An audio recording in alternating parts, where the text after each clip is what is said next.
ప్రభుత్వము ఈ రాష్ట్రంలో అత్యాచారాలు జరుగుతున్నాయి, హత్యా ప్రయత్నాలు జరుగుతున్నాయి, హత్యలు జరుగుతున్నాయి. ఈ ముద్దాయిలను వెంటనే అరెస్టు చేసి ఈ రాష్ట్రంలో శాంతి భద్రతలను పరిరక్షించండి అనే మాటను సోషల్ మీడియా ద్వారా, ప్రింట్ మీడియా ద్వారా, ఎలక్ట్రానిక్ మీడియా ద్వారా ఈ ప్రభుత్వానికి మా భావ ప్రకటన స్వేచ్ఛ మేరకు మేము అడగడం జరిగింది, ప్రశ్నించడం జరిగింది. అసలు ముద్దాయిలను వదిలేసి ఎవరైతే ప్రశ్నిస్తున్నారో ఆ ప్రశ్నించే వారిపైన కేసులు కట్టి ఈరోజు జైల్లోకి పంపిస్తున్న విషయాన్ని మనమందరం కూడా గమనిస్తూనే ఉన్నాం. అందులో భాగంగానే నాపైన కూడా విజయవాడ పోలీసులు ఒక కేసును రిజిస్టర్ చేసినట్లు, ఆ కేసులో నోటీసును తీసుకుని రావడం జరిగింది. ఆ నోటీసును తీసుకున్నాను నేను. 5వ తారీఖు నాడు విజయవాడ పోలీస్ స్టేషన్కి హాజరుగమ్మన్నారు. ఖచ్చితంగా నాకు ఆ రోజు వీలైతే నేను హాజరవుతా.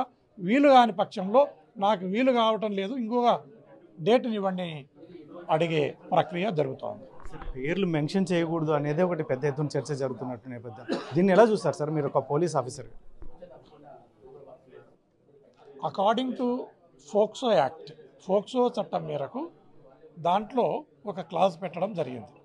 ఎవరైతే బాధిత బాలికలు ఉంటారో ఆ బాలికల పేర్లను డిస్క్లోజ్ చేయరాదు, చేస్తే ఆ పిల్లల మనోభావాలు, ఆ పిల్లల భవిష్యత్తుకు ఇబ్బంది జరుగుతుందని చట్టంలో ఉన్న మాట వాస్తవం.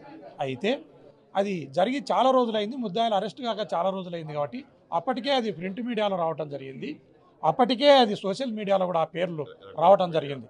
ఆ సోషల్ మీడియాలో తర్వాత ఎలక్ట్రానిక్ మీడియా, ప్రింట్ మీడియాలో వచ్చిన పేర్లనే నేను ప్రస్తావించడం జరిగింది. దాన్ని అసలు ముద్దాయిలను వదిలేసి ఎవరైతే ప్రశ్నిస్తున్నారో దానిపైన కేసు కట్టడము, దానిపైన ఇన్వెస్టిగేషన్ ముమ్మరం చేయడం అనేది చాలా దారుణమైన విషయం.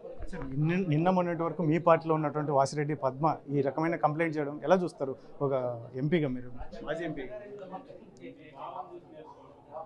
వాసిరెడ్డి పద్మ ఆల్రెడీ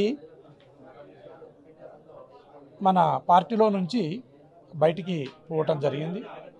మళ్ళీ నాకు తెలిసినంత వరకు కూటమి ప్రభుత్వానికి కానీ ఆ పార్టీలలో ఒక పార్టీకి కానీ ఆమె సన్నిహిత సంబంధాలు కలిగి ఉన్నారు.